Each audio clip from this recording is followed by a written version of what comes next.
The European Central Bank keeps rates on hold. Welcome to Market Insight, I'm Ramzan Karmali. Well, as widely anticipated, the ECB kept rates on hold at 3.75%.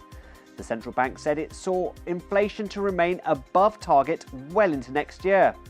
The ECB did not pre-commit to a particular rate path, though markets see easing occurring in both September and December. But are they right to do so? Well, to help answer that and more, I'm joined by Janet Mui, Head of Market Analysis at RBC Brewin Dolphin.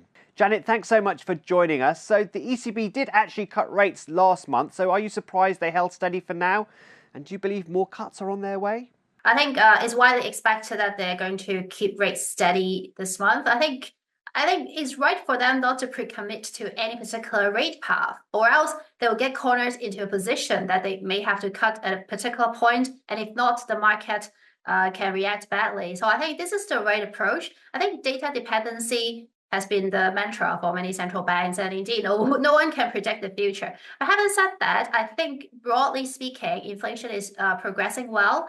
I think the ECB acknowledged that. It's just that the services inflation continue to be quite stubborn, driven by the stubborn wage growth. And the thing is, the unemployment rate in the euro area at the moment is record low. So that's quite a different situation compared to, say, the US and the UK, when the unemployment rate is actually picking up. So I think this is the concern that they have, and I believe that they will just have to be a bit more patient. But having said that, I think equally, they have not pushed back against the market expectation of about 1 to 2 rate cuts by the end of the year. So I think, broadly speaking, they're leaning on rate cuts, but they just need more evidence. So you think there will be a September rate cut and a December one as well? Well, I think, September, they're going to release their macroeconomic projections.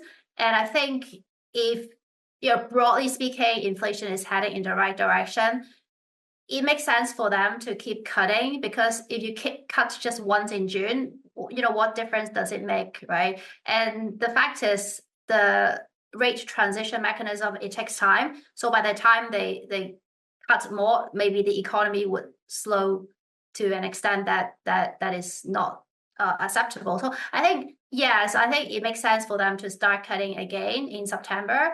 But again, I can't really make a firm prediction, given that we have to see how the data evolves. Well, another central bank that takes the spotlight at the start of next month will be the Bank of England.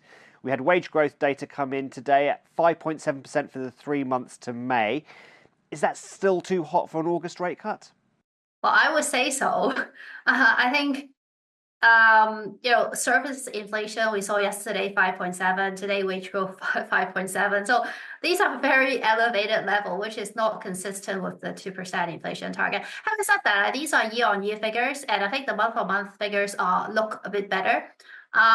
I think it is really hard to say. I personally don't think the bank will cut, given these inflation figure is not very convincing. But on the other hand, the labor market are seeing signs of further cooling down. If you look at the number of job openings per unemployed, it's right back to where it is pre-COVID. So obviously lots of slowing down in the labor market if you look at that figure. So I think on balance, I wouldn't say they would cut as soon as August. Well, let's move on to some corporate news now. And global chipmakers have had a bit of a tough week after reports that the US would crack down on companies that supply chip technology to China, and Donald Trump's comments on Taiwan. But there was some better news for the sector on Thursday morning, with Taiwan semiconductor manufacturing profits being pretty robust. So what do you make of the recent moves?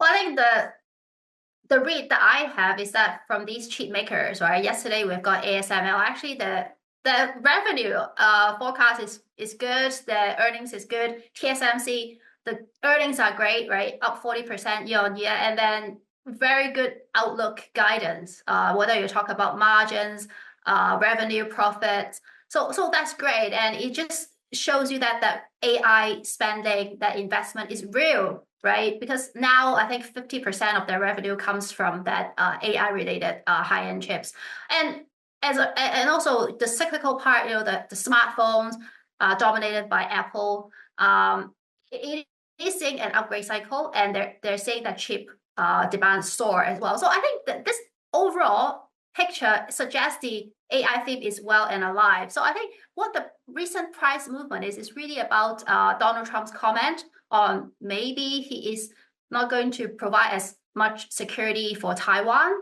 I think that is an issue because we know how critical Taiwan is to the whole semiconductor industry. And the fact that he says Taiwan is a competitor to US chipmakers, so he wants to bring back more capacity to the US. I think this is the thing that have spooked market. But I think these moves are quite extreme and unjustified. And our analysts, our chip analysts, suggest this is a good buying opportunity. Janet Mui from RBC Brewin Dolphin, many thanks for your thoughts. And that's Market Insight. Don't forget you can watch more videos on Reuters.com.